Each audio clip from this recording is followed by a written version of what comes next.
ஆழ்வார் வர அப்படின்னா அங்க ஊர் வாசல் என்ன போர்டு போட்டுட்டு திருக்கண்ணபுரம் அப்படின்னு போர்டு போட்டு, ராமாபுரம் அப்படின்னு போடல.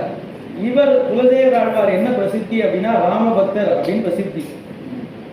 அப்ப என்ன பண்ணும், திருக்கண்ணபுரம்னா இந்த ஊர் வேண்டாம் நமக்கு, நம்ம ராமாபுரம் எங்க இருக்கு பார்த்தா அங்க போவோம் அப்படின்னு போகணும் இல்லையா? அப்படி போல திருக்கண்ணபுரம் பார்த்துட்டே உள்ள வர, சரியா இது பேர் வச்சுட்டா யாரோ வச்சுட்டா தெரியாம இது ராமர் தான் உள்ள இருப்பார் அப்படின்னு பார்த்தா உள்ள சௌரிராஜம் அகம் வந்தே சதா சர்வாங்க சுந்தரம் அப்படின்னு சௌரிராஜன் தான் அங்க இருக்கான். சௌரிராஜன்னா கிருஷ்ணருங்கிறது எல்லாருக்கும் தெரியும். அதுக்கு பஞ்ச கிருஷ்ணாரண்ய கஷேத்திரத்துல ஒண்ணா திருக்கண்ணபுரம்ங்கிறது. அவ்வளவு கிருஷ்ணர் விஷயமாவே இருக்கு. புராணத்தை பார்த்தாலும் அது கிருஷ்ணர் தான். கண்வ மகர்ஷிக்கு பிரத்யட்சமான கிருஷ்ணர் தான் அவர்.